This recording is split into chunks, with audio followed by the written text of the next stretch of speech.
A truck driver found a puppy alone by the side of the road. He was about to leave until he saw the letter tied to the dog's neck. When he read it, he simply froze. The morning dew still clung to the blades of grass when Officer Mark Reynolds began his patrol through Westview Park. A 20-year veteran of the police force, he had seen just about everything the small town of Millfield had to offer. But something about this crisp autumn morning felt different. The park was unusually quiet for a Saturday, with only a few early joggers traversing the winding paths that cut through the sprawling green space. Mark enjoyed these peaceful moments before the park filled with families and their weekend activities. He navigated his patrol car slowly along the perimeter road, scanning the tree line out of habit. His radio crackled occasionally with mundane updates from dispatch, but otherwise the morning remained serene. As he rounded the curve near the east entrance, something caught his eye, a small cardboard box placed deliberately beneath an ancient oak tree. In his line of work, abandoned packages always warranted investigation. Mark pulled his vehicle to the side of the road and stepped out, the fallen leaves crunching beneath his boots as he approached. Probably just trash someone couldn't be bothered to throw away properly, he muttered to himself, but the deliberate placement of the box suggested otherwise. When he was about 10 feet away, the box moved slightly. Mark froze, his hand instinctively moving toward his holster. Then he heard it, a soft whimper that immediately changed his demeanor. He approached more quickly now, concern replacing caution. The whimpering grew more pronounced as he neared the box. Kneeling down, Mark carefully lifted one of the folded flaps.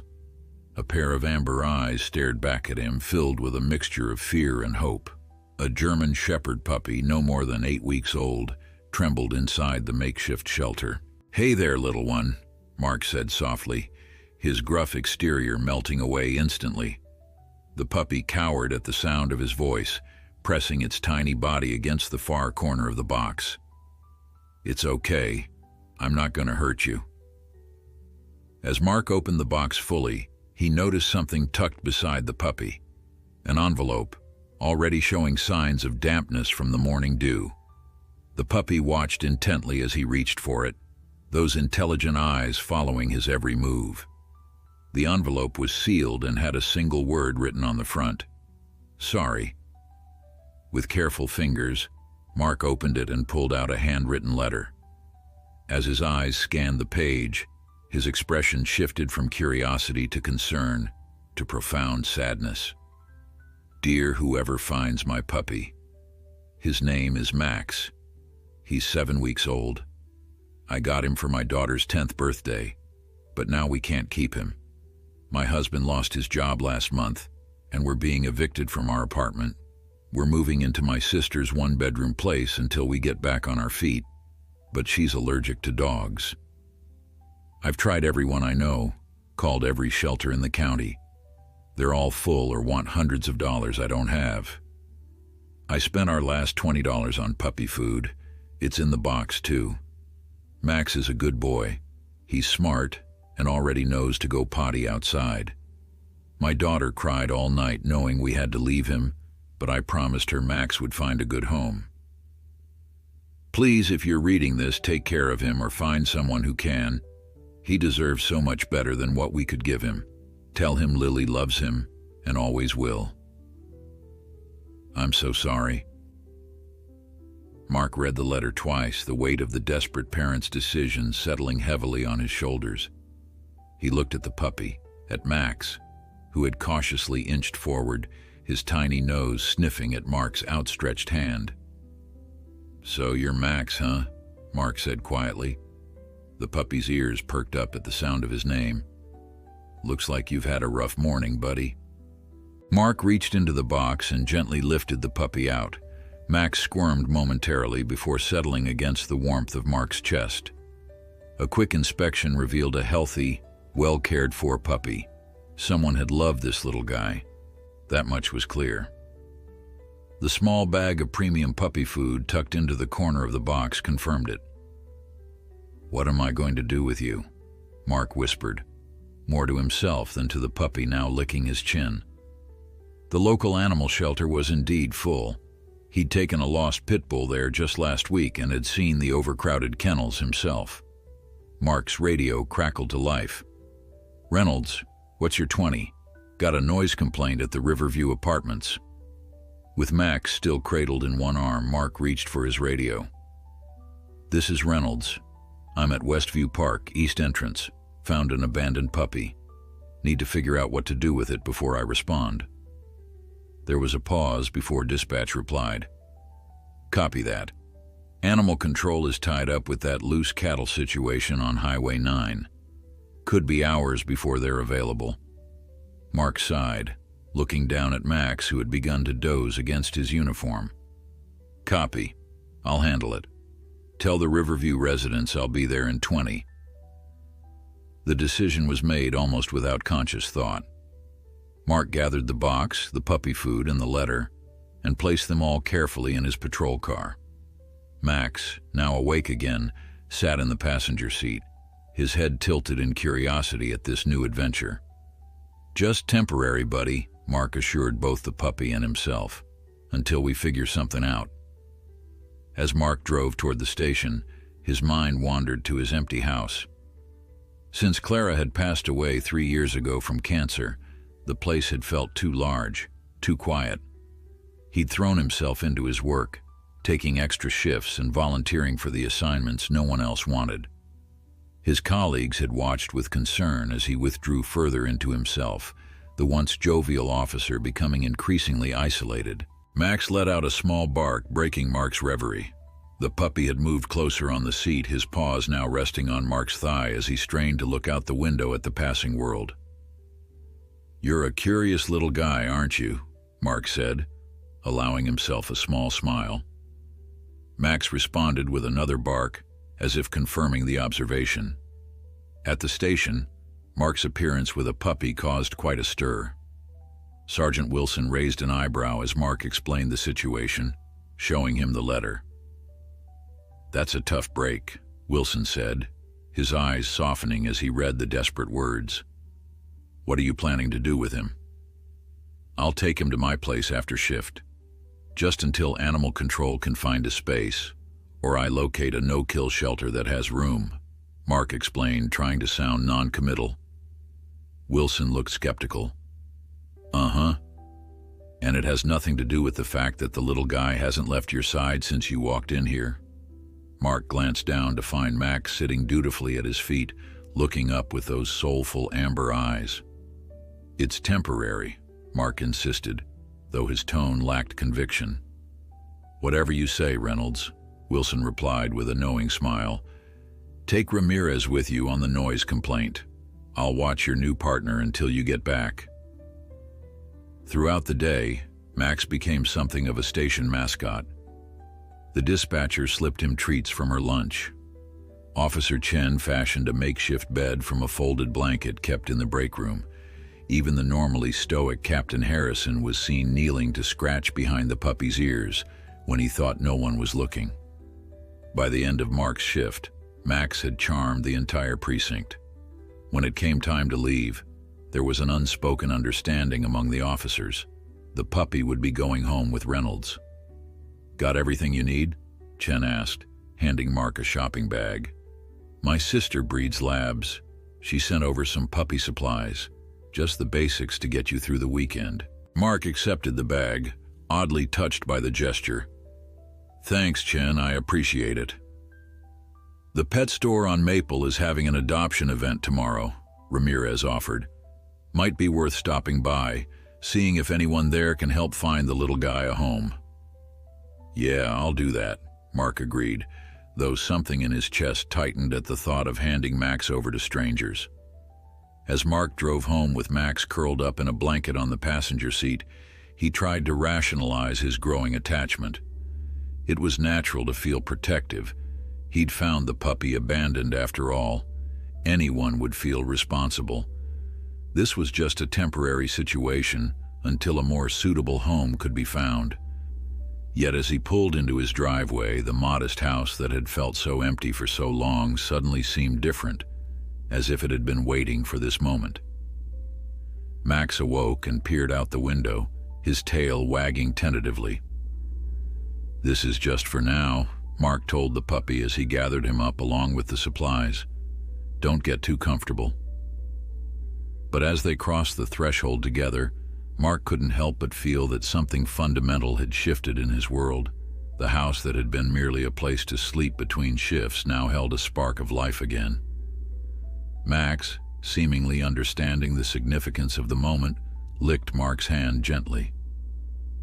"Just temporary," Mark whispered again, but his heart wasn't listening anymore. Mark awoke the next morning to an unfamiliar sensation. Something warm pressed against his side. Opening one eye, he found Max curled up next to him, despite the elaborate puppy bed Chen had provided that now sat empty in the corner of the bedroom. "That's not your spot," Mark grumbled, though he made no move to displace the sleeping puppy. The night had been an adventure in itself. Mark had discovered that taking care of a puppy was significantly more complex than he'd anticipated.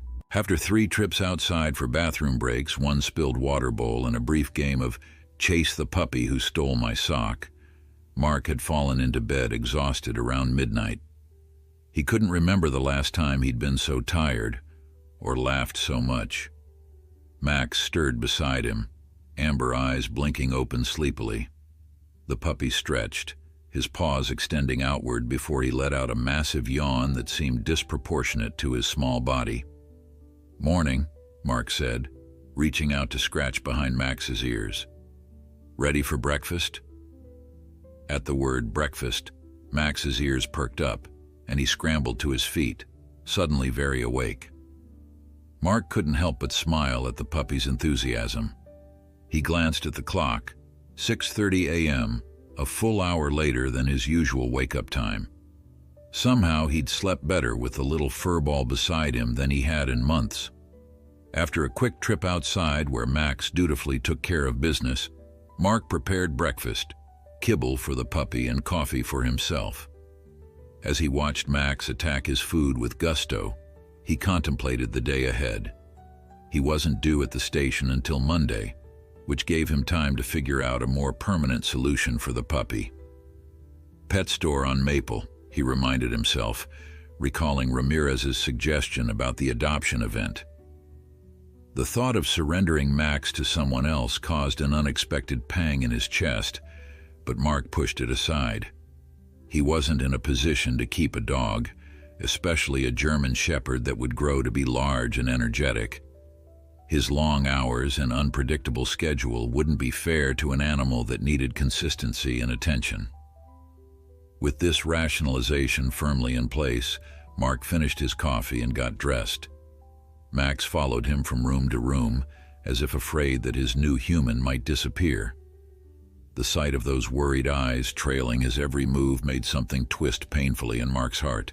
"I'm not going anywhere without you today," he assured the puppy, who responded by wagging his tail so hard that his entire back end wiggled. The pet store was already bustling when they arrived. A colorful banner announced the adoption event, and several rescue organizations had set up tables out front.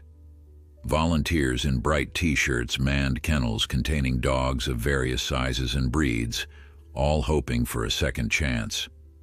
Mark approached a middle-aged woman wearing a Second Chance Animal Rescue shirt. She was arranging pamphlets on a folding table and looked up with a practiced smile as he approached. "Good morning. Are you looking to adopt today?" she asked cheerfully, then noticed Max sitting politely at Mark's feet. "Oh, what a handsome little guy. Is this your puppy?" "Actually, that's what I wanted to talk to you about," Mark began, shifting uncomfortably. He explained the situation. Finding Max in the park, the heartbreaking letter, his temporary guardianship. As he spoke, he realized how attached he'd become in just 24 hours, his voice catching slightly when he mentioned finding the puppy a more suitable home. The woman, who introduced herself as Linda, listened sympathetically. "It's a sadly common story these days," she said, shaking her head. "The economy has forced many families to make impossible choices." She knelt to Max's level, extending her hand for him to sniff. The puppy approached cautiously, giving her fingers a tentative lick before retreating back to the safety of Mark's legs. "He's a beautiful puppy, and German Shepherds are always in demand," Linda said, straightening up. "We could certainly help find him a home, though I have to be honest, we're at capacity right now. We could list him on our website, but he'd need to stay with a foster family until we find a permanent placement." "A foster family?" Mark repeated. "Yes, someone who can care for him temporarily," Linda explained. "It could be a few days or a few weeks, depending on how quickly we find a match." She paused, studying Mark's face. "You know, you could be his foster parent if you're willing. It would give you time to see if having a dog fits into your lifestyle before making any permanent decisions." Before Mark could respond, a young couple approached Linda's table, asking about a terrier mix they'd seen online. Mark stepped aside, giving them space while contemplating Linda's suggestion. Fostering seemed like a reasonable compromise. He could help Max without making a lifelong commitment he wasn't ready for. While Linda was busy, Mark wandered through the store, Max trotting happily beside him. They passed aisles of dog food, toys, beds, and other accessories. Mark found himself filling a shopping basket with items: a proper leash and collar, a few toys, puppy training pads, and a book titled German Shepherds, a complete guide to raising and training. At the checkout, the cashier smiled at Max, who was now proudly wearing his new blue collar. "What's his name?" she asked as she scanned the items. "Max," Mark replied, surprised at how naturally the name came to his lips, as if the puppy had always been his. "He's adorable. How long have you had him?" Mark hesitated. "Since yesterday, actually. I found him abandoned in the park." The cashier's expression softened. "Well, it looks like he found the right person. Not everyone would take in a stray puppy." "It's just temporary," Mark said automatically, though the words felt less convincing each time he repeated them. When they returned to Linda's table, she was free again. Mark explained that he'd decided to foster Max while the rescue organization looked for a permanent home. Linda seemed pleased, providing him with paperwork and her business card. "I'll need to do a quick home check, but that's just a formality," she assured him. "We can schedule that for later this week. In the meantime, call me if you have any questions or concerns." As Mark drove home with Max napping in the passenger seat, surrounded by new puppy supplies, he wondered if he was making a mistake. Fostering meant he would eventually have to say goodbye, and the thought was already more painful than he wanted to admit. Back at the house, Mark spent the afternoon setting up Max's new belongings and beginning basic training. To his surprise, the puppy was remarkably intelligent, quickly grasping the concept of sit and showing interest in the training process. "Lily was right about you being smart," Mark said, remembering the letter. "Your first family loved you a lot, buddy." At the mention of the name Lily, Max's ears perked up and he tilted his head quizzically. The response sent a wave of sadness through Mark. Somewhere out there was a little girl who had lost her beloved pet, a family forced to make an impossible choice. On impulse, Mark picked up his phone and dialed the station. "Hey, Wilson, it's Reynolds. I need a favor," he said when the sergeant answered. "That family who left the puppy, the letter mentioned an eviction. Can you check if there have been any recent eviction notices in the county for a family with a daughter named Lily?" Wilson was quiet for a moment. "You know that's not exactly proper use of police resources, Reynolds." "I know," Mark admitted. "But this little girl is heartbroken and her family is struggling. Maybe we can help somehow." Wilson sighed. "I'll see what I can find out. No promises, though." "Thanks, Sarge. I appreciate it."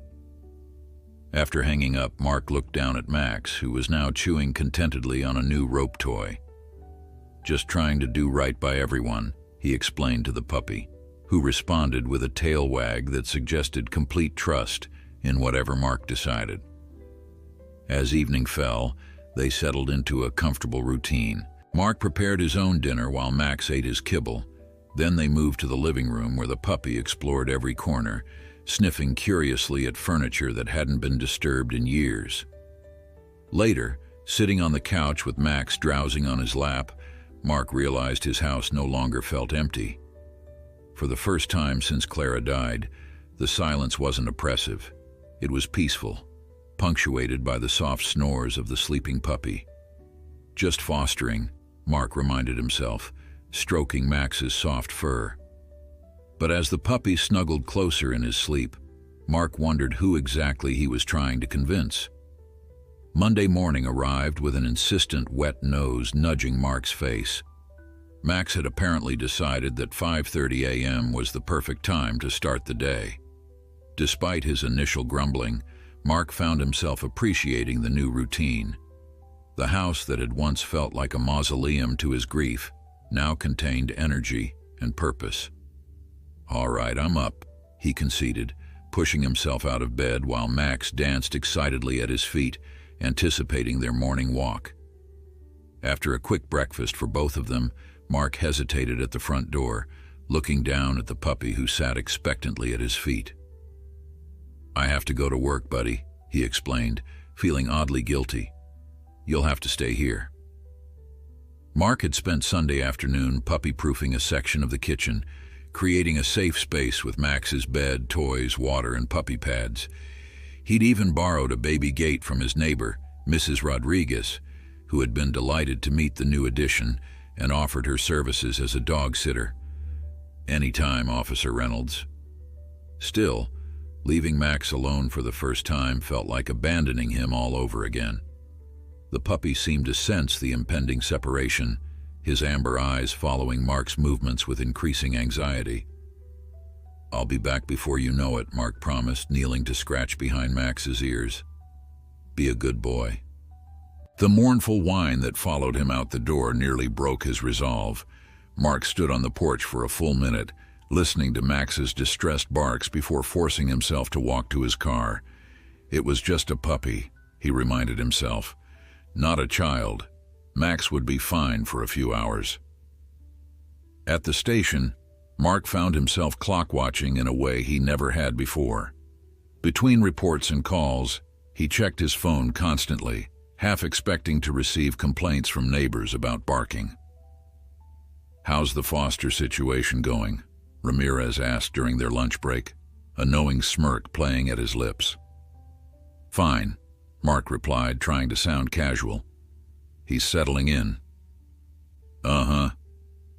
Ramirez's expression made it clear he wasn't buying the nonchalant act.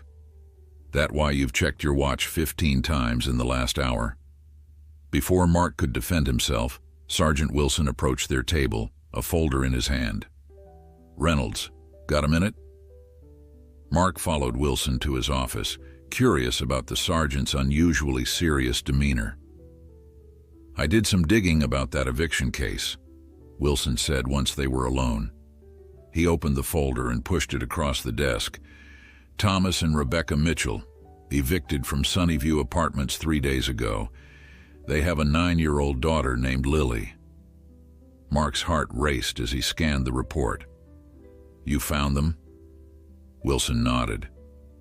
Thomas Mitchell worked at the Harrison manufacturing plant until they had layoffs last month. No criminal record, not even a parking ticket. Just a family that hit hard times. Where are they now? According to the eviction notice, they plan to stay with Rebecca's sister in Glendale. That's about 40 miles east of here. Wilson paused. "What are you thinking, Mark? You can't just show up at their door with the puppy. They gave him up for a reason." Mark leaned back, conflicted. "I know, that letter. It wasn't written by someone who wanted to abandon their pet. They were desperate, and now you're getting attached to the dog," Wilson observed. "I'm fostering," Mark corrected automatically. "Second Chance Animal Rescue is helping find him a permanent home." Wilson's skeptical expression mirrored Ramirez's earlier look. "Right. Well, the information's there if you decide to do something with it. Just be careful not to overstep, Reynolds." Sometimes people need to make hard choices without feeling judged for them. Mark nodded, taking the folder. Thanks, Sarge. I appreciate this. Throughout the afternoon, Mark's thoughts kept returning to the Mitchell family. What if their situation had changed? What if they could take Max back? The thought brought both hope and an unexpected stab of loss. In just 3 days, the puppy had burrowed his way into Mark's life in ways he hadn't anticipated. By the time his shift ended, Mark had reached a decision. He wasn't going to contact the Mitchells, at least not yet. First, he needed to understand his own feelings about the situation. Was he really considering this because it was best for Max and the family, or was he looking for an excuse to avoid the attachment he was developing? When Mark arrived home, the enthusiastic greeting he received made his heart swell. Max bounded toward him the moment he opened the door, yelping with joy, as if Mark had been gone for years rather than hours. The kitchen area was surprisingly intact. No accidents, no destruction, just a very happy puppy ecstatic to see his human return. Missed you too, buddy. Mark laughed as Max jumped up, paws on his knees, demanding attention. After their evening routine of dinner, a walk, and playtime, Mark settled on the couch with the Mitchell family's file, and Max curled beside him. There was a photo included, a school portrait of Lily, a smiling girl with pigtails and missing front teeth. Mark studied it, trying to imagine her crying over having to give up her puppy. Max seemed to sense his contemplation, resting his head on Mark's lap with a soft whine. "What would be best for you, huh?" Mark asked quietly, stroking the puppy's soft fur.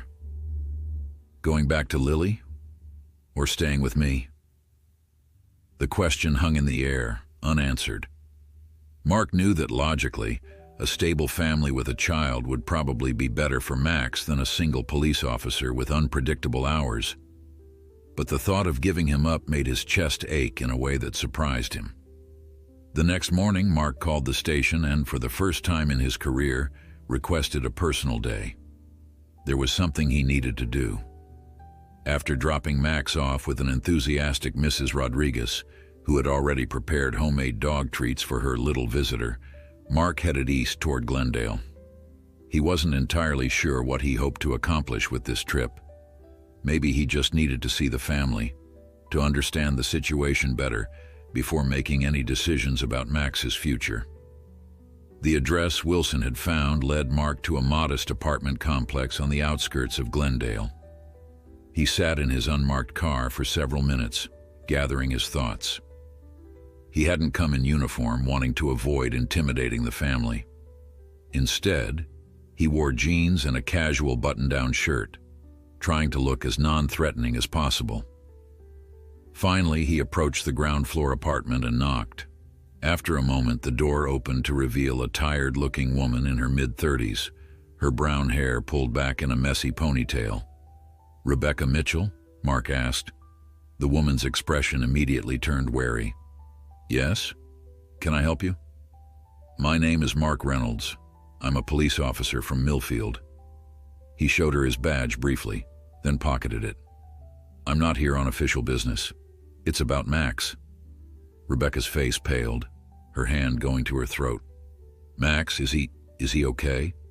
"He's fine," Mark quickly assured her. "I found him in the park on Saturday morning. I read your letter." Tears welled in Rebecca's eyes. "Oh, thank God, we were so worried. We didn't want to leave him there, but we didn't know what else to do." She hesitated, then stepped back. "Please come in.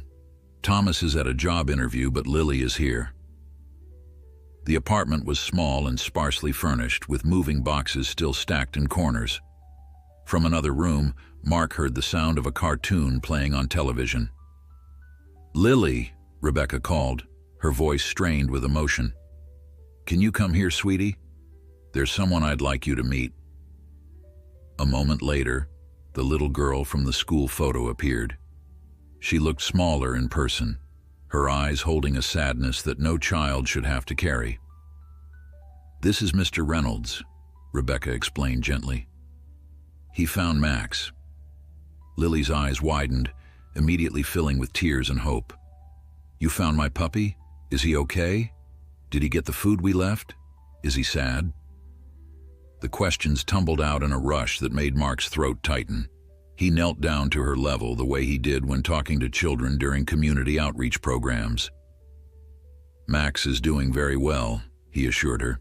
"He's a wonderful puppy, very smart and brave. And yes, he got the food you left for him." "Do you still have him?" Lily asked, her voice barely above a whisper. Mark nodded. "I do. He's staying with me right now." Lily's next question caught him completely off guard. "Are you taking good care of him? Does he have toys? He likes the squeaky ones best." It wasn't, "Can I have him back?" but rather a genuine concern for Max's welfare that this child expressed. Mark felt something shift inside him, a recognition of the selfless love this family still had for the puppy they'd been forced to give up. "Yes," he answered softly. "He has toys, including a squeaky duck that's his favorite. And I'm taking very good care of him, I promise." Lily nodded solemnly, a tear sliding down her cheek. "Good. I told him someone nice would find him." Rebecca wiped at her eyes, gesturing toward their small living room. "Would you like to sit down, Officer Reynolds?" "Mark, please," he corrected, following her to a worn but clean sofa. Lily trailed behind them, her eyes never leaving Mark's face, as if he might suddenly produce Max from his pocket. "Can I get you something to drink?" Rebecca offered, the instinct to be hospitable apparently overriding her obvious emotional turmoil. "No, thank you. I'm fine," Mark assured her, settling onto the couch as Lily perched on the edge of an armchair across from him. "Do you have a picture?" the little girl asked suddenly. "Of Max?" Mark smiled, pulling out his phone. "I do, actually." He scrolled through his gallery, surprised to find he had taken at least 24 photos of Max in just 3 days. He selected one of the puppies sprawled on his living room rug, chewing happily on his squeaky duck, and handed the phone to Lily. The transformation on the child's face was immediate and heart-wrenching. Joy and sorrow mingled in her expression as she stared at the screen, her small finger gently tracing the outline of the puppy's face. "He looks happy," she said finally, her voice small but steady. Rebecca sat beside her daughter, peering at the photo over her shoulder. "Your house looks nice," she remarked, a trace of relief in her voice. "Clean." Mark understood the unspoken concern. She needed reassurance that her puppy had found a good home. "I live alone," he explained. "It's nothing fancy, but there's a fenced backyard where Max can play. I've taken a few days off work to help him settle in." "What will happen to him now?" Rebecca asked, the question Mark had been dreading. He chose his words carefully. "Right now, I'm fostering him through a local rescue organization. They'll help find him a permanent home." Lily's head snapped up, her eyes wide. "But what if they give him to someone mean? What if they don't know he needs his tummy rubbed when he's scared or that he doesn't like the dark?" "Lily," Rebecca admonished gently, though her own face reflected the same concerns. "It's okay," Mark assured them both. "The rescue does thorough background checks. They make sure the families are a good match before allowing an adoption." This answer seemed to mollify Lily somewhat, though she still clutched the phone with the photo of Max as if it were a lifeline. Mark watched her, his heart aching for this child who had lost her pet amid the chaos of her family's misfortune. "May I ask what happened?" Mark inquired carefully, addressing Rebecca. "Your letter mentioned your husband losing his job." Rebecca sighed, her shoulders slumping slightly. "Thomas worked at Harrison Manufacturing for 8 years. They had massive layoffs last month, outsourcing to Mexico. No warning, no severance, just clean out your locker, and that was it." She twisted her wedding ring nervously. "We had some savings, but with rent and bills, it went fast. Thomas has been applying everywhere, but there's not much out there, especially for manufacturing workers." My dad's really smart, Lily interjected fiercely. He can fix anything. He fixed Mrs. Abernathy's washing machine and she gave us cookies. Rebecca smiled sadly at her daughter's defense. We tried to keep Max. We really did. The landlord at Sunnyview wasn't supposed to allow pets, but he looked the other way because Lily loved Max so much, and Thomas did maintenance work around the complex for free. But when we couldn't pay rent, she trailed off, the implication clear. And your sister's place? Mark prompted. It's temporary. Janet's allergic to dogs, severely, not just sniffles. And it's small, barely enough room for the three of us on her pull-out couch. Rebecca looked around the sparse apartment. We're grateful, don't get me wrong. Without Janet, we'd be in a shelter. But it's not sustainable. Thomas has an interview today at a warehouse. It pays less than his old job, but it's something. If he gets it, we can start looking for our own place again. Mark nodded, processing this information. The Mitchells weren't irresponsible pet owners. They were a family caught in a devastating economic downward spiral, forced to make impossible choices. Can I ask you something? Lily's small voice broke into his thoughts. Of course, Mark replied. Does Max miss me? The simple question, delivered with such earnest concern, caught Mark off guard. He thought about Max's behavior, how the puppy's ears had perked up at the mention of Lily's name, how he sometimes seemed to be looking for someone else in the house. I think he does, Mark answered honestly. He's adjusting well, but sometimes he looks around like he's searching for someone. Lily nodded, a tear sliding down her cheek. I miss him too, every day. Rebecca put an arm around her daughter, drawing her close. We all do, sweetheart. A tense silence fell over the room, broken only by Lily's quiet sniffles. Mark felt as though he were intruding on a private moment of grief, yet he couldn't bring himself to leave. There was something unfinished here, something unsaid. I should let you know, he began tentatively. The rescue organization has a policy. If a family has to surrender an animal due to financial hardship and their situation improves, they get first consideration if they want to readopt. Hope flared in Lily's eyes. Really? We could get Max back? Rebecca quickly tempered her daughter's enthusiasm. Lily, that's not something we can promise right now. We need to get back on our feet first. She looked at Mark apologetically. We can't take on the responsibility until we have stable housing and income. It wouldn't be fair to Max. I understand, Mark assured her. I just wanted you to know the option exists, if things change. The front door opened then, and a man who could only be Thomas Mitchell entered. He was tall and broad-shouldered, with the calloused hands of someone accustomed to physical labor, though his dress shirt and tie spoke of his efforts to look presentable for job interviews. His expression registered confusion, then concern upon seeing the stranger in his sister-in-law's living room. Rebecca? Thomas, this is Officer Mark Reynolds from Millfield, Rebecca explained quickly. He found Max. Understanding dawned on Thomas's face, followed by a complex mixture of emotions, relief, shame, gratitude. He stepped forward, extending his hand to Mark. Thank you for coming. We've been worried sick about him. Mark stood, shaking the offered hand. He's doing well. I wanted you to know that. Thomas nodded, his jaw tight with suppressed emotion. That means a lot. We didn't want to leave him there, but we were out of options. I understand, Mark assured him. How did the interview go?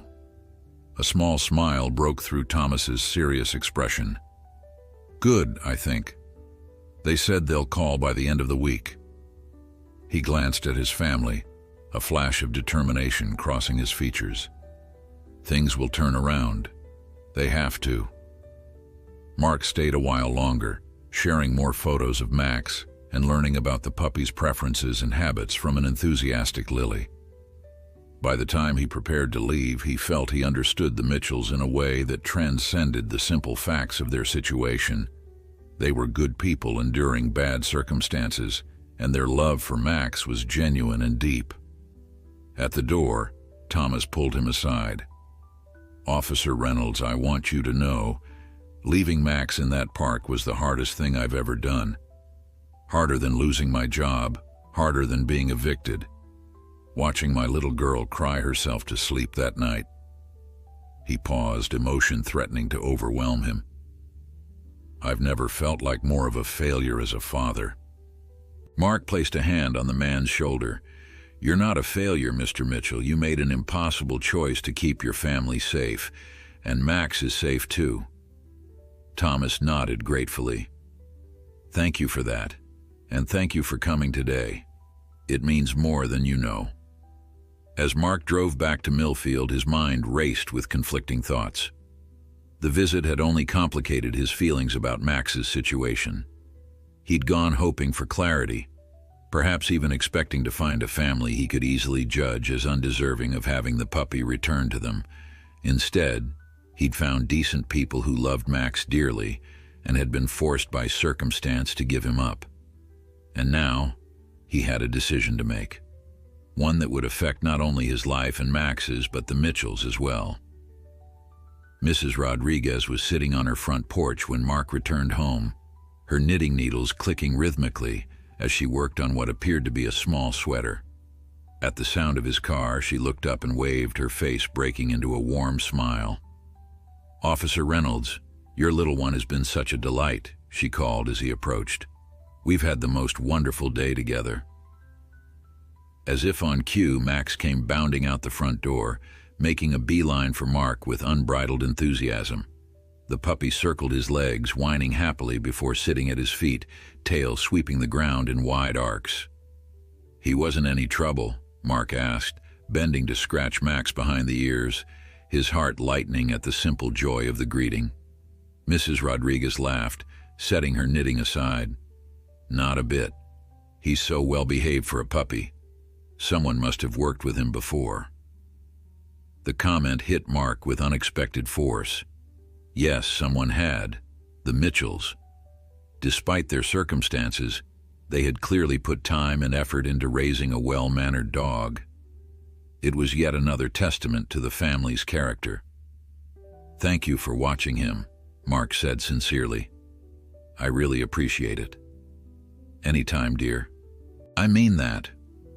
The elderly woman's eyes twinkled. "It's been too quiet around here since my Harold passed. Having a little visitor brings life back to these old bones." Mark found himself studying his neighbor with new understanding. Mrs. Rodriguez had lost her husband 3 years ago, around the same time Mark had lost Clara. While grief had driven Mark into isolation, Mrs. Rodriguez had continued to engage with life, maintaining her garden, participating in community events, and offering kindness to neighbors like him. "Would you be interested in watching him again sometime?" Mark asked impulsively. "Maybe regularly while I'm at work. I'd pay you, of course."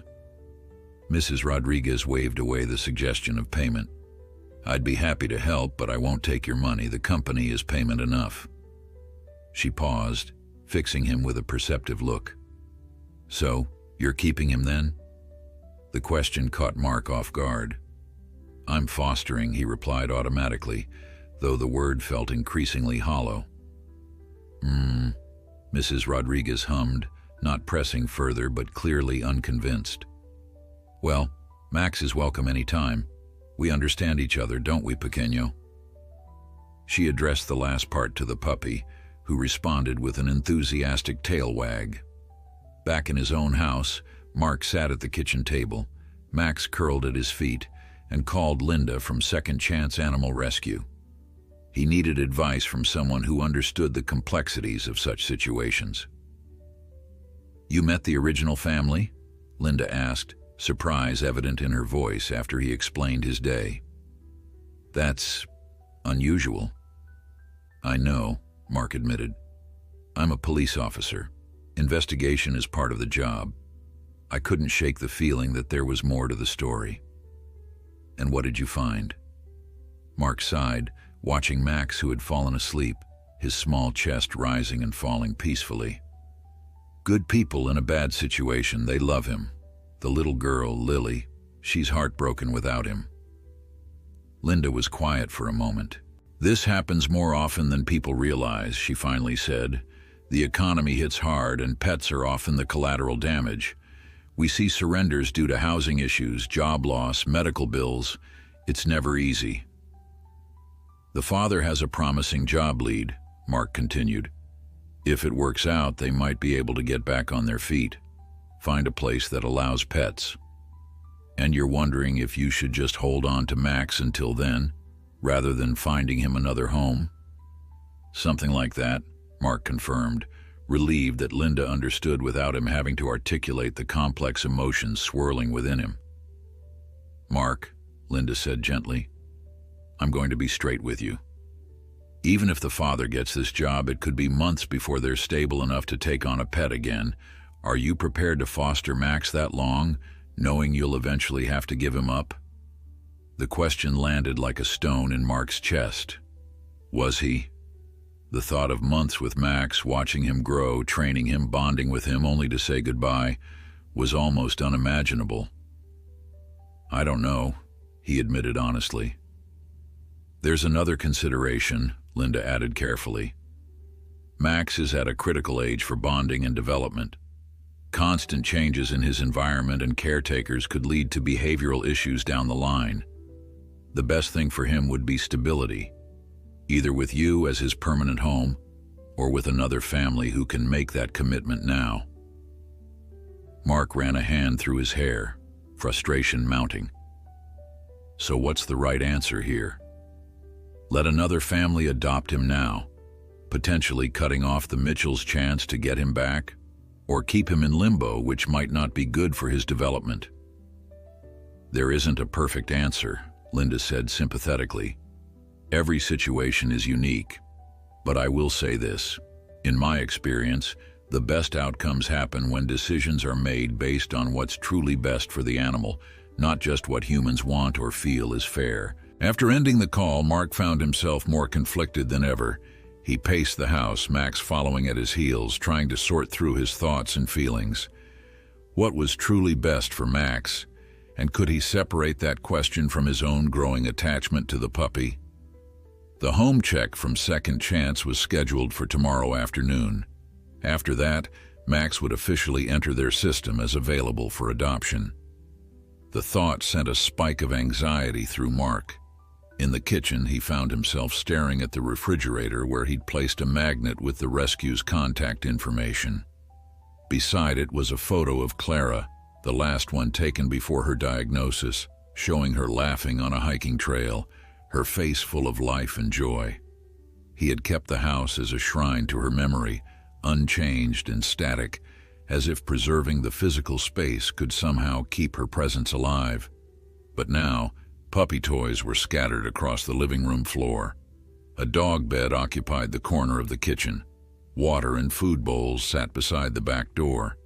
Max had brought movement back into the stillness, life back into the emptiness. Mark glanced down at the puppy, who had settled contentedly at his feet. "What do you think, buddy? What's best for you in all this?"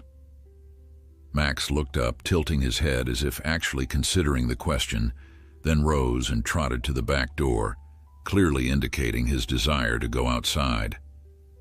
In the backyard, Mark sat on the porch steps watching Max explore the perimeter, nose to the ground, tail high.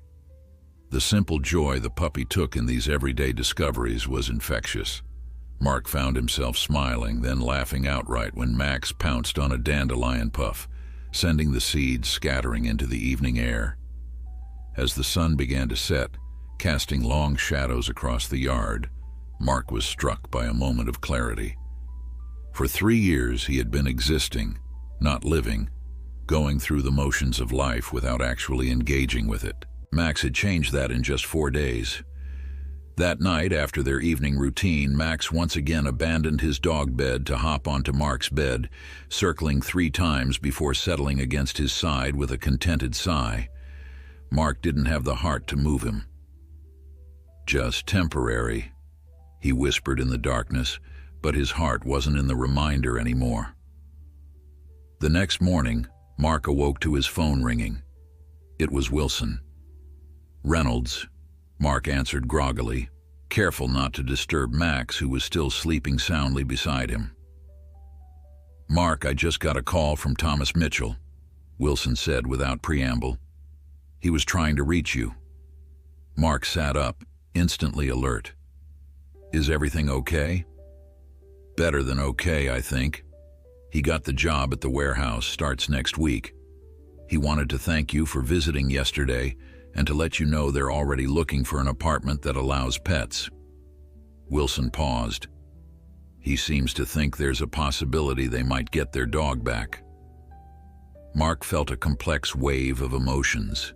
Happiness for the Mitchells mixed with a now familiar pang at the thought of giving Max up. "That's great news," he managed. "Is it?" Wilson asked perceptively. "You don't sound thrilled." "No, I am. For them. It's just—" Mark looked down at Max, who had awakened and was watching him with those soulful amber eyes. "It's complicated." "You've got attached," Wilson stated rather than asked. "Can't say I'm surprised. You never do anything halfway, Reynolds." After hanging up, Mark sat on the edge of the bed, absently stroking Max's fur as he processed the news. The Mitchell's situation was improving faster than expected, which should have been purely good news. So why did it feel like he was facing a loss? "Because you love him already," a voice in his mind answered. "And loving something means accepting the possibility of losing it." It was a lesson Mark thought he had learned in the harshest possible way with Clara's death. Yet here he was again, his heart opening to the risk of pain. Linda arrived promptly at 2 o'clock that afternoon for the home check, clipboard in hand, and a professional smile on her face. Mark had spent the morning cleaning. Though the house had never been particularly messy, Max seemed to sense the importance of the occasion, staying close to Mark's side as they welcomed Linda inside. "This is just a formality," she assured him as she began her inspection. "We need to make sure the environment is safe and appropriate for the animal." Mark nodded, following her through the house as she made notes and asked questions about his routine with Max. The puppy trotted alongside them, occasionally stopping to sniff curiously at Linda's shoes. "He seems very comfortable here," Linda observed as Max demonstrated his new sit command in the living room. "That's a good sign. Some puppies take weeks to adjust to new environments." "He's smart," Mark replied, unable to keep the pride from his voice. "Picks up commands quickly. We're working on stay now, but that's a bit harder for him." Linda smiled knowingly. "And how are you adjusting to having him here?" The question caught Mark off guard. "Fine," he said automatically, then amended. "Better than expected, actually." Linda hummed, making another note on her clipboard. "And you mentioned on the phone that the original family situation might be improving. The father found work." "Yes," Mark confirmed. "He called this morning. The job starts next week and they're already looking for pet-friendly housing." Linda studied him for a moment. "You know, Mark, I've been doing this for 15 years. I've seen hundreds of foster situations, and I can usually tell within minutes whether someone is likely to become what we call a foster failure." "Foster failure?" Mark repeated, frowning. "It's our term for foster parents who end up adopting their foster animals," Linda explained with a gentle smile. "It's not a failure at all, of course. It's a success story for the animal. But we have a little office pool going, and I've got to say, you're showing all the classic signs." Mark felt his face grow warm. "I'm just doing what I said I would, fostering until Max finds a permanent home." "And if that permanent home turned out to be yours?" Linda asked directly. "Would that be something you'd consider?" The question hung in the air between them. Max, as if sensing the importance of the moment, sat at Mark's feet and looked up at him expectantly. Mark began, then faltered. The truth was he had been considering it, increasingly so with each passing day. But now, with the Mitchells' situation changing, the equation had shifted again. It's complicated. This family, the Mitchells, they didn't abandon Max willingly. They were forced by circumstances to give him up. If they can provide a stable home again. Linda nodded, understanding in her eyes. You feel an obligation to give them another chance with him. Wouldn't you? Mark countered. If you'd seen the little girl's face when she talked about him, how carefully they tried to ensure he'd be found by someone who would care for him. I understand, Linda assured him. Truly I do, but I also have to consider what's best for Max in the long run. She knelt to stroke the puppy, who leaned into her touch. Puppies form attachments quickly. He's already bonding with you. Another transition, even back to his original family, would be another disruption. Mark hadn't considered this perspective. So you think he should stay with me? Even if the Mitchells can take him back? Linda stood, her expression thoughtful. I think this is a unique situation that requires careful consideration from all parties involved. Technically, once an animal enters our rescue system, the original owners relinquish all rights. But we do try to be compassionate when circumstances warrant it. She checked off the final items on her clipboard and tucked it under her arm. Your home passes inspection with flying colors, by the way. Max is lucky to have landed here, however temporarily. After Linda left, promising to discuss the situation with her director and get back to him, Mark found himself at a crossroads. The home check had made Max's presence in his life feel both more official and more tenuous. The puppy was now officially in the rescue system, which meant he could be matched with potential adopters at any time. The clock was ticking on the decision Mark needed to make. That evening, as they sat together on the back porch watching the sunset, Mark's phone rang. It was Thomas Mitchell. Officer Reynolds, Thomas greeted him, his voice sounding more energetic than it had the day before. I hope it's okay that Sergeant Wilson gave me your number. Of course, Mark assured him, and please call me Mark. Congratulations on the job. Thank you. It's a huge relief, Thomas said sincerely.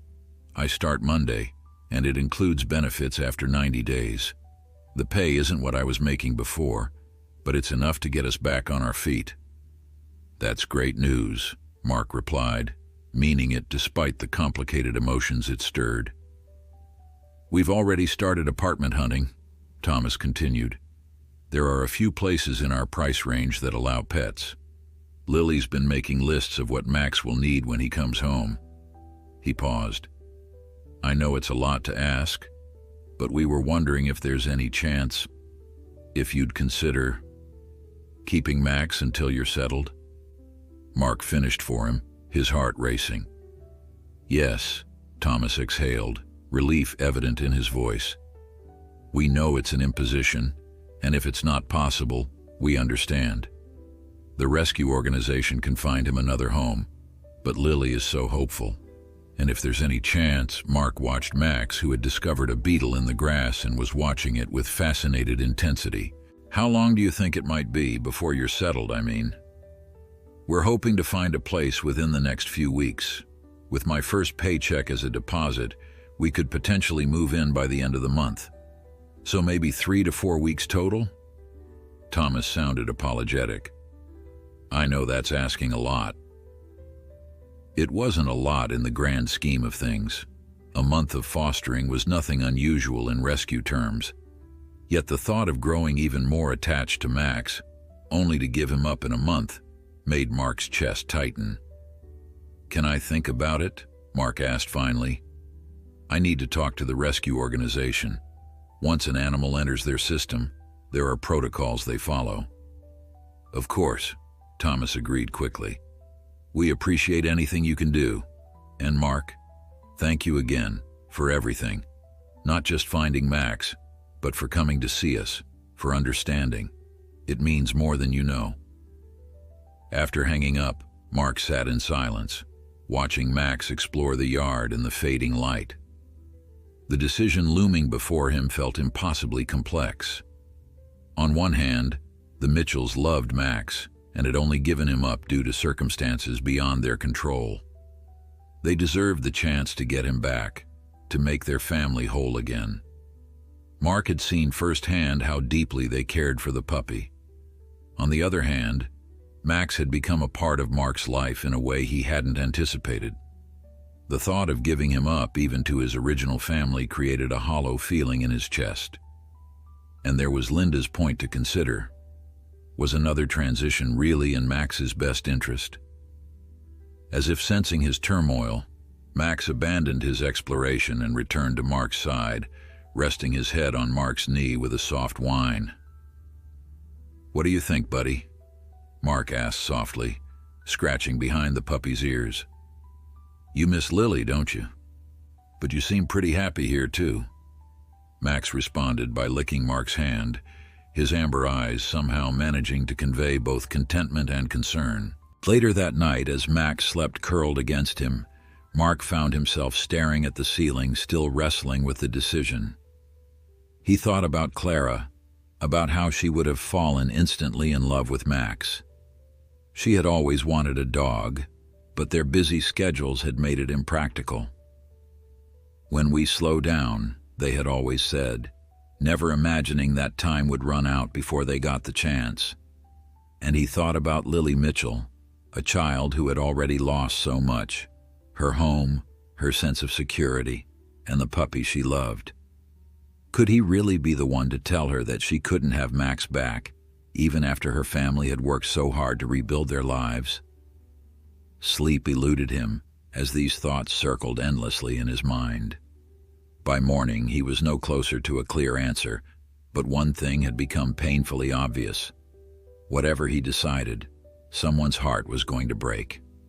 He just wasn't sure if it would be Lily's or his own. The following week passed in a blur of routine and uncertainty. Mark returned to his regular shifts at the station, with Mrs. Rodriguez happily watching Max during the day. Each morning, he found it harder to leave the puppy behind. Each evening, Max's enthusiastic greeting made his heart swell with affection. The temporary arrangement was beginning to feel less temporary by the day. Linda called midweek with an update. "We've had 3 inquiries about Max already," she informed him. "His profile on our website has generated a lot of interest. German Shepherd puppies don't stay available for long." Mark's stomach clenched at the news. "What did you tell them?" "That he's in a foster-to-adopt situation currently," Linda replied. "It's not exactly true, but it buys us some time while you figure things out." "Any word from your director about the Mitchells case?" Linda sighed. "It's complicated. Legally, once an animal is surrendered to us, the original owners have no claim. But ethically, well, we try to be compassionate. The director wants to meet with you, and ideally with the Mitchells as well, before making any decisions." They scheduled the meeting for Saturday morning at the rescue's offices. Mark called Thomas to inform him, relieved when the other man agreed readily, expressing gratitude for the opportunity to plead their case. "Lily's so excited," Thomas added. "She's been drawing pictures of Max every day. Rebecca is trying to temper her expectations, but it's hard." The words added another layer of complexity to Mark's already conflicted feelings. Lily's hope was a powerful force, and the thought of disappointing her was becoming increasingly difficult to bear. At the station, Mark's colleagues had picked up on his distraction. During lunch on Friday, Chen approached his table, sliding into the seat across from him with a concerned expression. "Everything okay with the puppy situation?" she asked directly. "You've been looking like someone stole your pension fund all week." Mark poked at his sandwich without enthusiasm. "It's complicated." "Try me," Chen encouraged. "I've got 12 minutes before I'm back on patrol." Perhaps it was the simple offer of a sympathetic ear, or maybe Mark had reached his capacity for internal debate, but he found himself explaining the entire situation, finding Max, meeting the Mitchells, his growing attachment to the puppy, and the impossible decision looming before him. Chen listened without interruption, her expression thoughtful. When he finished, she sat back in her chair. "That's quite a dilemma," she acknowledged. "What does your gut tell you?" Mark shook his head. "My gut's as confused as the rest of me. On the one hand, I think about Lily and how much she loves Max, how they only gave him up because they had no choice. On the other hand," he trailed off, struggling to articulate the depth of his own feelings. "You love him too," Chen finished simply. "Yeah," Mark admitted, the word both a relief and a burden to voice aloud. "I do. And it's not just about me. Max has settled in. He's happy. Is it fair to uproot him again, even to return him to his original family?" Chen considered this. "You know what strikes me about all this? 3 weeks ago, you were the last person anyone would expect to adopt a dog. You've kept everyone at arm's length since Clara died. You work constantly, barely socialize, live like a monk in that empty house. And now here you are, agonizing over what's best for a puppy you've known for all of a week and a half." Mark frowned. "Your point?" "My point is, regardless of where Max ends up, he's already done something incredible for you. He's made you care again. That's no small thing, Reynolds." The observation lingered with Mark throughout the afternoon and into the evening. Chen was right. Max had breached walls he'd carefully constructed around his heart after Clara's death. Whether the puppy stayed with him or returned to the Mitchells, that change had already occurred. The question was whether he was ready to risk losing something he loved again. Saturday morning arrived with a sense of inevitability. Mark dressed carefully in casual clothes rather than his uniform, wanting to approach the meeting as Mark Reynolds the person, not Officer Reynolds the authority figure. Max seemed to pick up on his tension, staying unusually close as they prepared to leave. The rescue organization's offices were housed in a converted Victorian home on the outskirts of Millfield. As Mark pulled into the parking lot, he spotted Thomas Mitchell's car already there. Taking a deep breath, he lifted Max from the passenger seat and headed inside. The Mitchells were waiting in a small conference room, Thomas, Rebecca, and Lily, whose face lit up the moment she saw Max. The puppy's reaction was immediate and unmistakable. He wriggled in Mark's arms, whining with excitement, his tail wagging furiously as he recognized his former family. "Max!" Lily exclaimed, tears springing to her eyes. "He remembers us."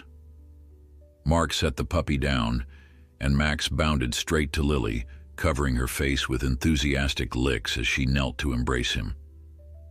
The reunion was both heartwarming and heartbreaking to witness. There was no denying the bond between child and puppy.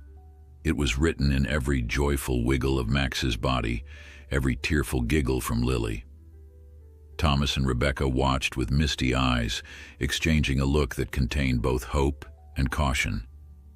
They knew, as did Mark, that this moment of reunion didn't guarantee a final decision. Linda entered with an older woman she introduced as Dr. Patricia Harding, the rescue's director. Dr. Harding observed the scene with a practiced eye before inviting everyone to sit. Lily kept Max in her lap, her small hands never ceasing their gentle petting. "I understand we have an unusual situation here," Dr. Harding began, her voice kind but professional.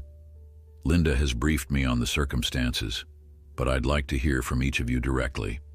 Mr. and Mrs. Mitchell, perhaps you could start by explaining why you surrendered Max and what has changed since then."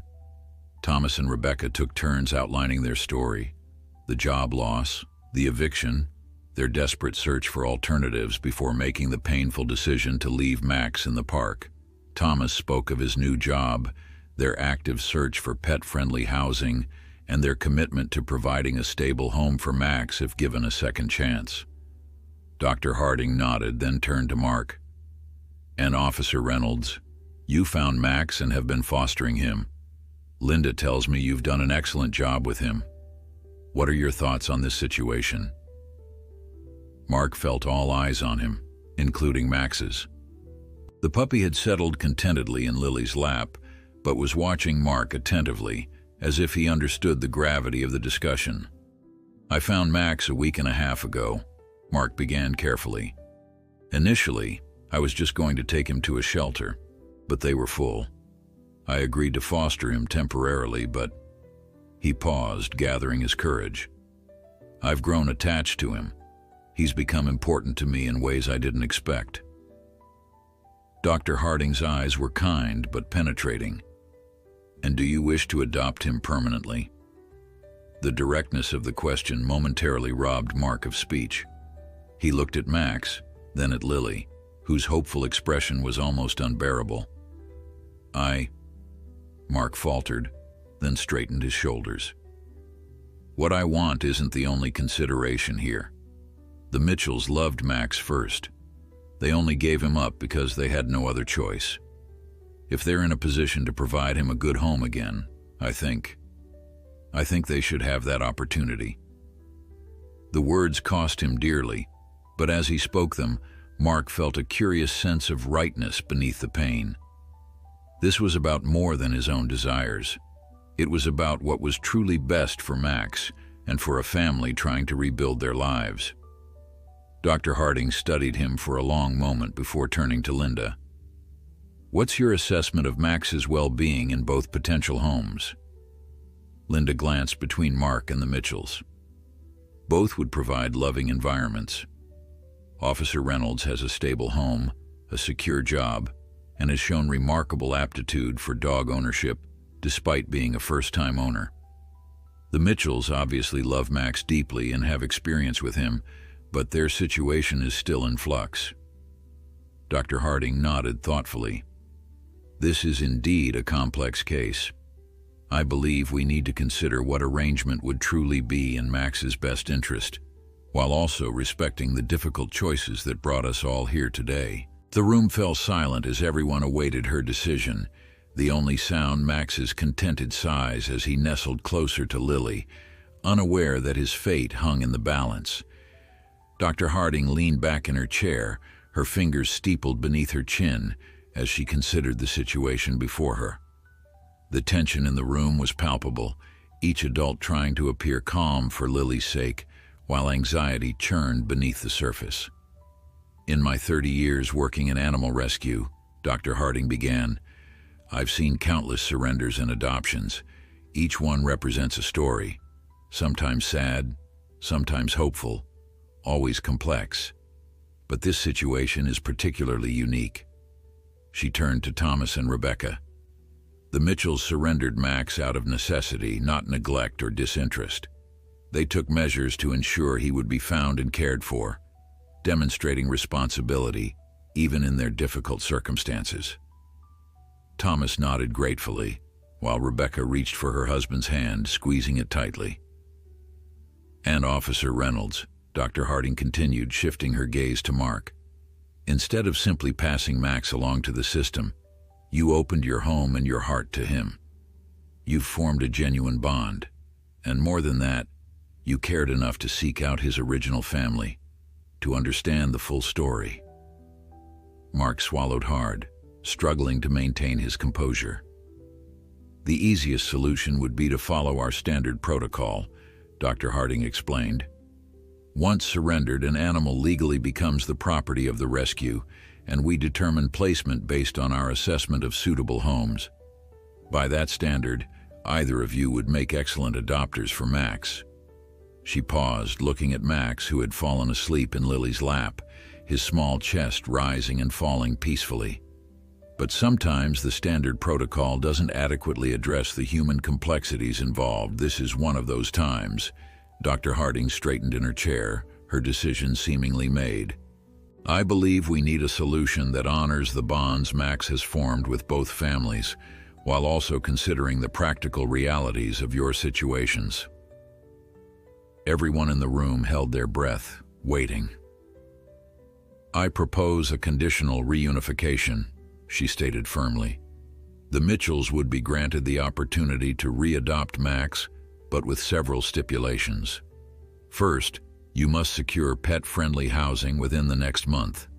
Second, you'll need to demonstrate financial stability, including setting aside a modest emergency fund for Max's veterinary care.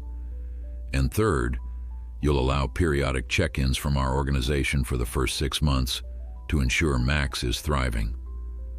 Lily's eyes widened with hope, while her parents exchanged a look of cautious optimism. During this month, Max will remain with Officer Reynolds, who has provided a stable environment during this transition period. This arrangement also gives the Mitchells time to settle into their new routine before taking on the responsibility of a puppy. Mark felt a bittersweet mixture of relief and sorrow.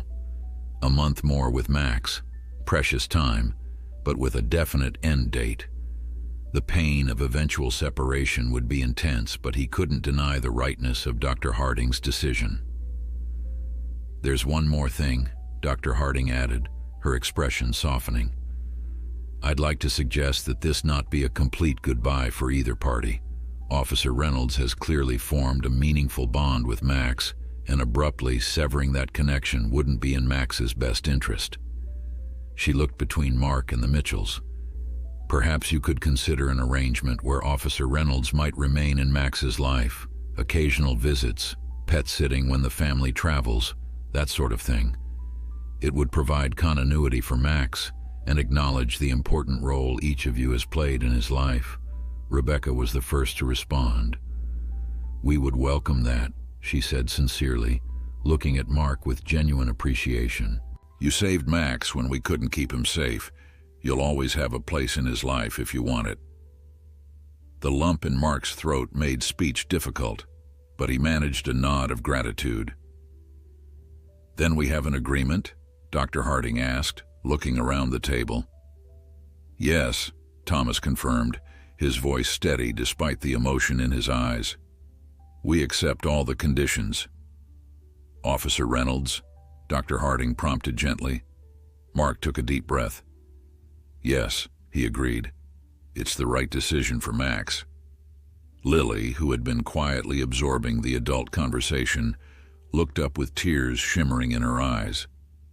"Does this mean Max is coming home with us soon?" "In about a month, sweetheart," Rebecca explained carefully. "We need to find our new apartment first and get settled. Until then, he'll stay with Officer Reynolds, who's taking very good care of him." Lily considered this, then turned to Mark with a solemnity beyond her years. "Thank you for finding him and loving him. I'll make sure he never forgets you." The simple sincerity of her words nearly undid Mark completely. "Thank you, Lily," he managed. "That means a lot to me." Dr. Harding smiled, satisfaction evident in her expression. "Linda will draw up the necessary paperwork. In the meantime, perhaps the Mitchells would like some time to visit with Max before you take him home, Officer Reynolds." The suggestion was welcome to everyone. They moved to a small enclosed yard behind the rescue building, where Max could play freely with Lily while the adults watched. Mark stood slightly apart, observing the joyful reunion with complicated emotions. Max was clearly ecstatic to see his first family, especially Lily, racing around the yard with her in a game that seemed to have established rules only they understood. Linda approached, standing beside him in companionable silence for a moment before speaking. "You did a good thing in there," she said quietly. "Not everyone would have been so generous." Mark shrugged, uncomfortable with the praise. "It's what's best for Max. And for the Mitchells," Linda agreed. "But that doesn't make it easy for you." No, Mark thought. It certainly didn't. But watching Lily's face light up as Max performed a trick she had obviously taught him long before Mark entered the picture, he couldn't deny the rightness of the decision, painful though it might be. Thomas joined them, his expression grateful but cautious.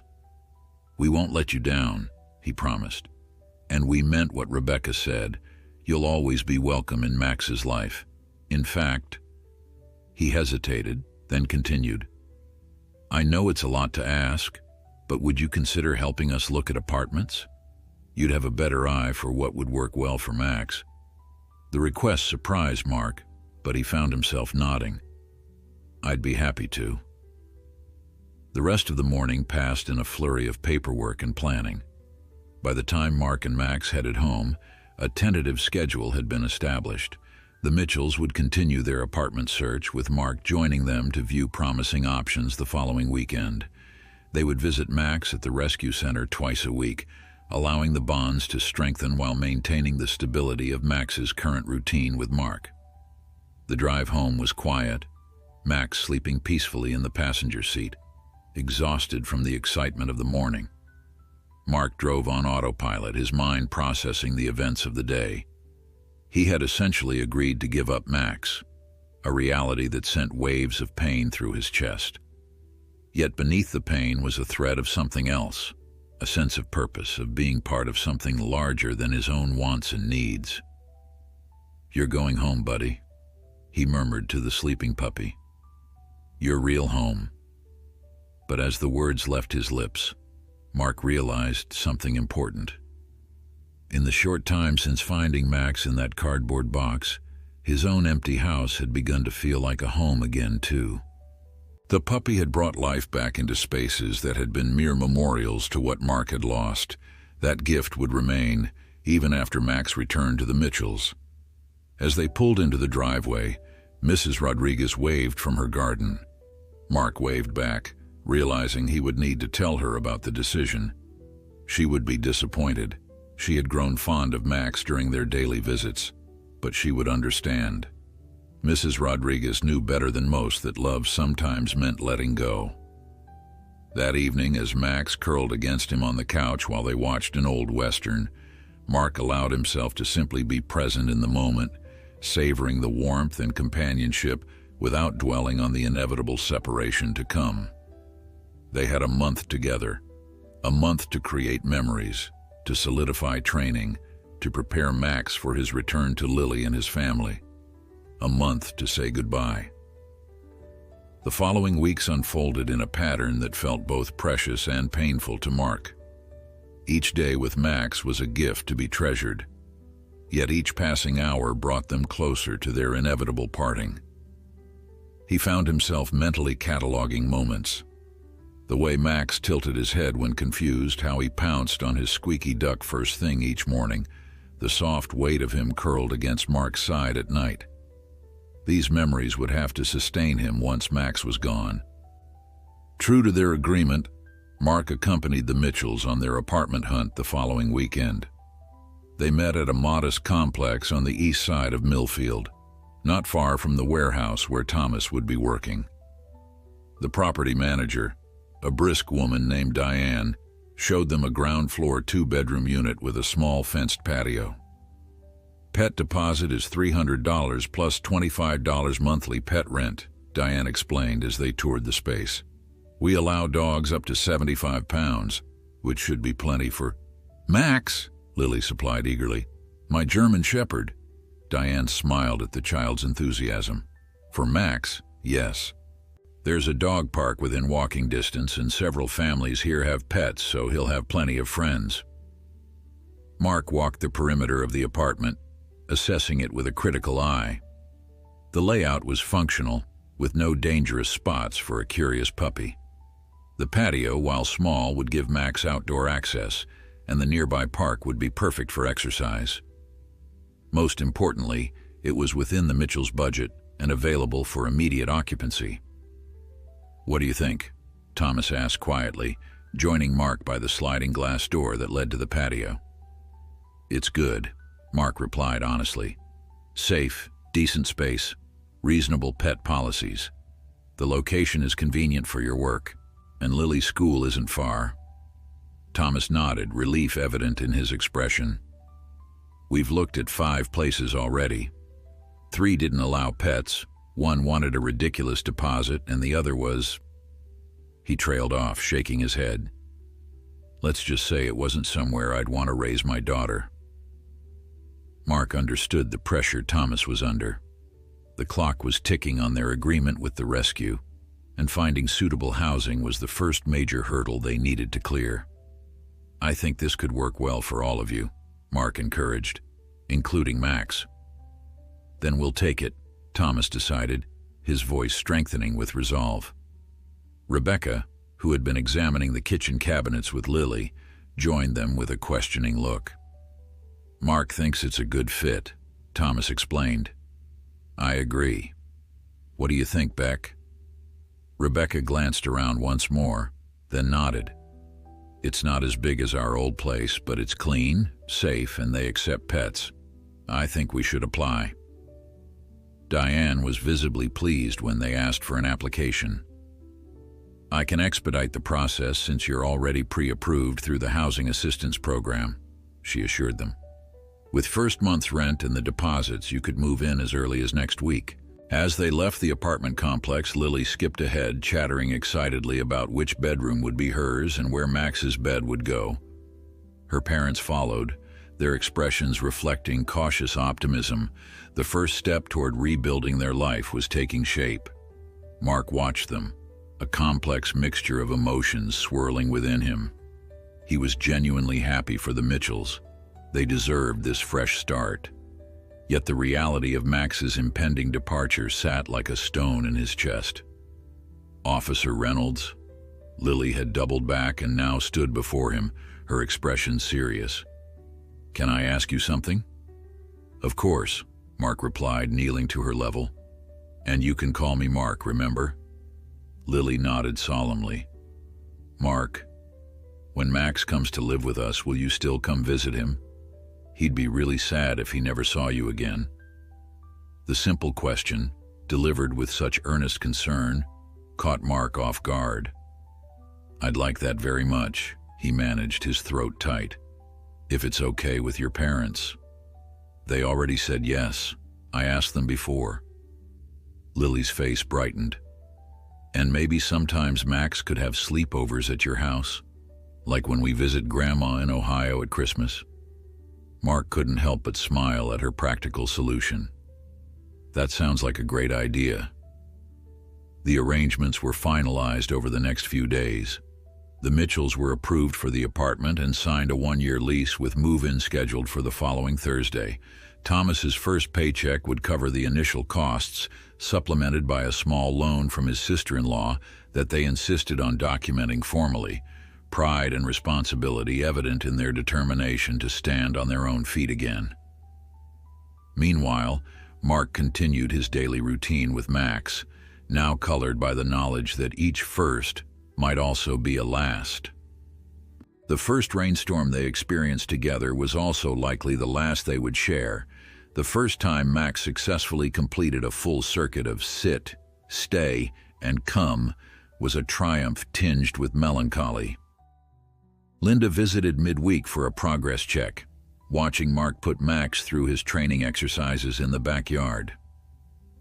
You've done amazing work with him, she observed as Max responded perfectly to each command. Most puppies his age are nowhere near this disciplined. Mark shrugged, uncomfortable with the praise. He's naturally smart. I just provided the structure. Linda studied him with knowing eyes. You know, we have other puppies needing foster homes, when you're ready, of course. The suggestion, though kindly meant, sent a spike of pain through Mark's chest. I don't think I'm cut out for fostering, he admitted. Not if it always ends like this. Linda's expression softened with understanding. It does get easier, but it's never easy. That's the paradox of fostering. You have to love them enough to let them go. The words resonated with Mark, reminding him of his grief after Clara's death. Wasn't that another kind of love that continued even after letting go? On Wednesday evening, the night before the Mitchells' move-in day, Mark received an unexpected visit. A knock at his door revealed Rebecca Mitchell standing on his porch, holding a small gift bag. I hope I'm not intruding, she said, her expression apologetic. Thomas is finishing up some paperwork at the apartment, and Lily's at her aunt's packing her things. I wanted to drop this off for you. Mark invited her in, curious. Max greeted Rebecca enthusiastically, circling her legs before settling at her feet when Mark gave him the sit command. "He's so well behaved now," Rebecca marveled. "You've done wonders with him." "He's a quick learner," Mark replied, the familiar deflection automatic by now. Rebecca handed him the gift bag. "It's not much, but we wanted you to have something to remember Max by." Inside, Mark found a framed photograph of Max, clearly taken during one of the Mitchells' visits to the rescue center. The puppy was mid-play, joyful and vibrant, captured in a moment of pure happiness. "Lily picked the frame," Rebecca explained as Mark stared at the image, momentarily speechless. "And I wanted to thank you personally, not just for taking care of Max, but for how you've helped us. Most people would have judged us for leaving him in that park. You tried to understand instead." Mark set the frame carefully on his coffee table. "Anyone would have done the same." Rebecca shook her head firmly. "No, they wouldn't have. What you did, finding us, involving the rescue rather than just keeping him yourself, helping us find a pet-friendly apartment, none of that was required. You went above and beyond for a family of strangers." Her sincerity made Mark uncomfortable, unaccustomed as he was to such direct gratitude. "Max deserves to be with people who love him," he said simply. "That's you and your family." "And you," Rebecca added gently. "He loves you too. That's obvious to anyone who sees you together." After Rebecca left, Mark sat on his living room floor, Max draped across his lap in a state of contented drowsiness. The framed photo sat on the coffee table, a testament to the unexpected journey they had shared. "Big day tomorrow, buddy," Mark murmured, stroking the puppy's soft fur. "You're going home." Max responded with a sleepy sigh, unaware that his world was about to change again. Mark envied him that innocence, the ability to live fully in each moment without dread of the future or regret for the past. Tomorrow would bring the pain of separation, but tonight was theirs to treasure, one last evening of the life they had built together. Mark intended to savor every moment. Thursday morning dawned clear and bright, the perfect day for new beginnings, or painful goodbyes depending on one's perspective. Mark awoke early, finding Max already alert beside him, amber eyes watching him with that uncanny intelligence that had captured his heart from the first day. "Ready for your big adventure, buddy?" Mark asked softly, reaching out to scratch behind the puppy's ears. Max responded by licking his hand, tail wagging against the mattress. They went through their morning routine one last time, the early walk around the neighborhood, breakfast in the kitchen, a brief training session in the backyard. Mark had packed Max's belongings the night before. His bed, toys, the half-empty bag of premium puppy food, his leash and collar, the training guides Mark had purchased. Everything was neatly arranged in boxes by the front door, ready for the journey to the Mitchells' new apartment. The rescue center had suggested that Mark bring Max to the Mitchells rather than having them pick him up. The familiar surroundings of Mark's home might make the transition easier for the puppy, Dr. Harding had explained. But Mark suspected the arrangement was equally intended to give him privacy for his grief, a final moment of dignity in the letting go. As noon approached, the agreed-upon time for Max's homecoming, Mark found himself moving slowly, delaying the inevitable. He sat on the living room floor, Max sprawled contentedly across his lap, and simply breathed, trying to memorize every detail of the moment. "I'm going to miss you," he whispered, his voice breaking despite his best efforts. "More than I thought possible." Max looked up at him, head tilted as if trying to understand the sadness in his human's voice. He whined softly, then licked Mark's chin, a gesture of comfort that only made the ache in Mark's chest intensify. The drive to the Mitchells' new apartment felt simultaneously too long and too short. Mark had visited the complex just yesterday, helping Thomas move some donated furniture into the unit. It had been a practical way to stay busy, to focus on tasks rather than the looming separation. Max sat in the passenger seat as always. But today he was more animated than usual, perhaps sensing that something significant was happening. He peered eagerly out the window, nose pressed to the glass, tail sweeping across the seat in excited arcs. "You remember the way, don't you?" Mark observed, forcing lightness into his tone. "Smart boy." The Mitchells were waiting outside when Mark pulled into the parking lot. Lily spotted them immediately, jumping up and down with uncontained excitement. Thomas and Rebecca stood beside her, their expressions a mixture of joy and sympathetic understanding as they watched Mark gather Max in the first box of supplies. "Max! Max! Max!" Lily chanted, rushing forward but stopping short of the car, remembering her parents' instructions not to overwhelm the puppy. Max, however, had no such restraints. The moment Mark set him down, he bounded toward Lily, nearly bowling her over in his enthusiasm. The little girl's delighted laughter filled the air as she knelt to receive his exuberant greeting, her arms wrapping tightly around his neck. "He remembers me," she exclaimed, though no one had doubted it for a moment. Thomas stepped forward to help with the boxes while Rebecca approached Mark, her expression gentle. "Are you okay?" she asked quietly, pitching her voice below the sounds of Lily's happy chatter to Max. Mark managed a nod, not trusting himself to speak. The sight of Max with Lily, so obviously joyful, so clearly where he belonged, was both beautiful and painful to witness. "Let's get everything inside," Thomas suggested, sensing Mark's struggle. "We can show you how we've set up Max's space." The apartment, though modestly furnished, had been thoughtfully arranged with Max in mind. A corner of the living room held his bed and toys, positioned where he could see both the front door and the hallway leading to the bedrooms. Puppy gates were installed at strategic locations, and the small patio had been checked for any gaps in the fence. "We've been puppy-proofing all morning," Rebecca explained as they toured the space. "And Thomas installed a doggy door in the patio slider, so Max can go outside when he needs to." Lily was leading Max around proudly, showing him each room with running commentary. "This is my bedroom and you can sleep with me sometimes, but Daddy says you need your own bed in the living room too. And this is the bathroom, but you don't need that because you go outside like a good boy." Mark set down the last box in the kitchen, his task complete. There was nothing left to do, no reason to linger. Yet he couldn't bring himself to move toward the door. Thomas noticed his hesitation. "Would you like to stay for lunch? We were going to order pizza to celebrate moving day."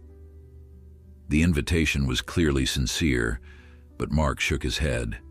Prolonging the goodbye would only make it harder. "I should get going. Let Max settle in without confusion." Rebecca touched his arm gently. "You're welcome any time, Mark. We meant that. This isn't a final goodbye." "I know," Mark said, though the knowledge did little to ease the hollowness spreading through his chest. "I'll check in next week, see how everyone's adjusting." The moment had come. Mark knelt down, calling Max to him one last time. The puppy trotted over, tail wagging, blissfully unaware that their paths were about to diverge. "Be a good boy," Mark whispered, running his hands along Max's soft fur. "Take care of Lily. She needs you." Max licked his face, tail still wagging, his amber eyes trusting and bright. Mark gave him a final pat, then stood quickly before his emotions could overwhelm him. "Thank you," Thomas said, shaking Mark's hand firmly. "For everything." "Take care of him," Mark replied, the only request that mattered. "We will," Rebecca promised, her eyes shining with tears of her own, understanding it seemed exactly what this moment cost him. Lily approached last, her small face solemn. "Don't be sad, Officer Mark. Max loves you too. That's why we're going to have playdates, remember?" Mark managed a smile for her sake. "I remember. I'm looking forward to it." And then it was time to go. Mark walked to his car alone, resisting the urge to look back. He knew what he would see. The Mitchells standing together with Max, a family made whole again. It was right. It was good. It was what he had helped make possible. That knowledge, however, did little to fill the emptiness of his car as he drove home, the passenger seat vacant for the first time in weeks. The silence in the vehicle was deafening. His house felt cavernous when he returned, echoing with absence. Max's presence had filled spaces Mark hadn't realized were empty until now. He moved through the rooms restlessly, picking up a stray tennis ball that had rolled under the couch, straightening the water bowl he hadn't yet put away. When the doorbell rang later that afternoon, Mark assumed it was Mrs. Rodriguez coming to check on him. She had watched him return alone, her expression sympathetic from across the street. But when he opened the door, he found Sergeant Wilson standing on his porch instead. "Thought you might want some company," Wilson said, holding up a six-pack of beer. "And I brought something else you might be interested in." He stepped aside, revealing Chen standing behind him, holding a small carrier. From inside came a distinct mewling sound. "What's this?" Mark asked, confused. Chen smiled, lifting the carrier slightly. "The station got a call about an abandoned litter of kittens behind the supermarket. Animal control is swamped again. 3 have been spoken for, but this little guy still needs a home." "I'm not really a cat person," Mark began automatically. Wilson shrugged. "Nobody's asking you to be. Just thought you might have room for someone who needs a second chance." Mark hesitated, then stepped back to let them in. Chen set the carrier down in the living room and opened the door. After a moment, a tiny orange kitten emerged, looking around warily before taking a few tentative steps into the room. "No pressure," Chen assured him. "We can take him to the rescue center tomorrow if it's not a good fit." Mark watched the kitten explore the edge of the rug, its movements cautious but curious. It wasn't Max. Nothing could replace Max or the bond they had shared. But as the kitten looked up at him with bright green eyes, something stirred in Mark's chest, that same instinct that had made him pick up a frightened German Shepherd puppy from a cardboard box 3 weeks ago. "What's his name?" Mark asked, kneeling down to offer his hand to the kitten. "Doesn't have one yet," Wilson replied. "That would be your department."